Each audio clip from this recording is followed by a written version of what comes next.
പുതിയ വൈൽഡ് കാർഡായിട്ട് വന്നിരിക്കുന്ന അഭിഷേക് ശ്രീകുമാർ അപ്പൊ ജാസ്മിനെ പൊളിച്ചെടുക്കുന്നുണ്ട്. ജബ്രി കോംബോ പൊളിച്ചെടുക്കുകയാണ് ഉദ്ദേശം. ജാസ്മിന് ഉളുപ്പുണ്ടോ എന്നൊക്കെ ആദ്യം തന്നെ ചോദിക്കുന്നുണ്ടായിരുന്നു. അതിനുശേഷം പുള്ളി പറയുന്നത്, നീ പുറത്ത് കമ്മിറ്റഡ് അല്ലേ, എന്നിട്ട് പിന്നെ നീ ഇങ്ങനെയൊക്കെ കാണിക്കുമ്പോൾ അവൻ കാണില്ലേ, അപ്പൊ അവന് ബുദ്ധിമുട്ടുണ്ടാവില്ലേ എന്നൊക്കെയുള്ള രീതി ചോദിക്കുന്നുണ്ട്.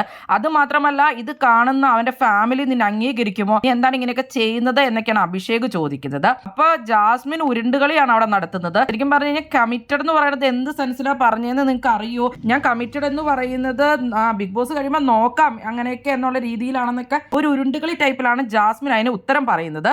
അഭിഷേക് ശ്രീകുമാർ അപ്പൊ ചോദിക്കും, നിനക്ക് അറിയാമോ അവരുടെ ഫാമിലി പേരൻസ് ഒക്കെ ഇത് കാണുമ്പോൾ നിന്നെ അക്സെപ്റ്റ് ചെയ്യുമോ എന്നുള്ള രീതി ചോദിക്കുമ്പോൾ എനിക്കത് അറിയില്ലെന്നും എനിക്ക് ഇപ്പോഴത്തെ ഇത് മാത്രമാണ് അറിയുള്ളൂ എന്നും ഞാൻ ഫ്യൂച്ചറിൽ എന്താവുമെന്നൊന്നും ചിന്തിക്കുന്നില്ല.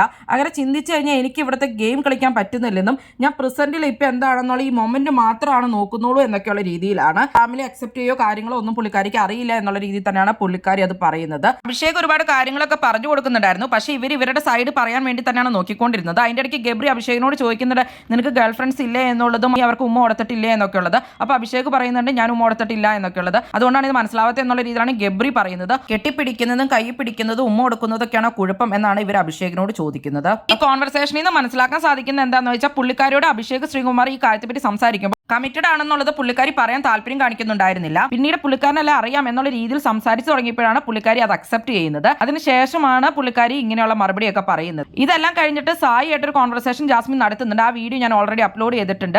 സായി അപ്പൊ അതിൽ പുറത്തെ കാര്യങ്ങളെല്ലാം തന്നെ ജാസ്മിനോട് പറയുകയുണ്ടായി. അഫ്സലിന്റെ വീഡിയോ പുറത്ത് വൈറലായിട്ടുണ്ടായിരുന്നു, താൻ വീഡിയോ ചെയ്തിട്ടുണ്ടായിരുന്നു, എന്തുകൊണ്ടാണ് ജാസ്മിൻ ഇങ്ങനെ കാണിക്കുന്നത് എന്നുള്ള ക്വസ്റ്റ്യൻസ് പുള്ളിക്കാരന് വന്നിട്ടുണ്ടായിരുന്നു. അതിന് റിപ്ലൈ ആയിട്ടാണ് പുള്ളിക്കാരൻ ഒരു വീഡിയോ ചെയ്തതെന്നും ഒക്കെ ഉള്ള രീതിയിൽ ജാസ്മിനോട് എല്ലാ കാര്യവും പറയുകയുണ്ടായി സായി. അഫ്സലിന്റെ വീഡിയോ എങ്ങനെയാണ് വന്നത്, അതെങ്ങനെ വൈറലായി എന്നൊക്കെ ചോദിച്ചുകൊണ്ട് ജാസ്മിൻ നെട്ടുകയാണ് ഉണ്ടായത്. എല്ലാം അറിഞ്ഞതിന് ശേഷം ജാസ്മിൻ ഗബ്രിയുമായിട്ട് സംസാരിക്കുന്നുണ്ട്. ഇങ്ങനെയൊക്കെ പറയുന്നതെന്നും ഇതൊന്നും ഞാൻ ഒരിക്കലും പ്രതീക്ഷിച്ചിട്ടില്ലെന്നും എനിക്ക് ശരിക്കും കരച്ചിൽ വരുന്നുണ്ട്, പക്ഷെ ഞാനിപ്പോൾ കരയുന്നില്ലെന്ന് മാത്രമേ ഉള്ളൂ എന്നൊക്കെയാണ് ജാസ്മിൻ ഗബ്രിയോട് പറയുന്നത്. എന്നെ വീട്ടുകാർ മനസ്സിലാക്കില്ലായിരിക്കും, എനിക്ക് മനസ്സിലാകുന്നില്ല എന്താ സംഭവിക്കണേ എന്നൊക്കെ പറയുന്നുണ്ട് ജാസ്മിൻ.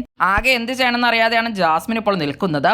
പുറത്തിറങ്ങിയിട്ട് നോക്കാമെന്നാണ് അഫ്സൽ പറഞ്ഞിരിക്കുന്നത് എന്നൊക്കെ ജാസ്മിന് മനസ്സിലായിട്ടുണ്ട്. പുറത്തിറങ്ങി കഴിയുമ്പോൾ എന്റെ റിലേഷനൊക്കെ ഉണ്ടാവുമോ എന്നറിയില്ലെന്നും ജാസ്മിൻ ഗബ്രിയോട് പറഞ്ഞു. ബിഗ് ബോസ് ലൈവ് അപ്ഡേറ്റ്സിനായിട്ട് ഈ ചാനൽ സബ്സ്ക്രൈബ് ചെയ്യാൻ സപ്പോർട്ട് ചെയ്യാൻ അടുത്തൊരു വീഡിയോ നമുക്ക് വീണ്ടും കാണാം.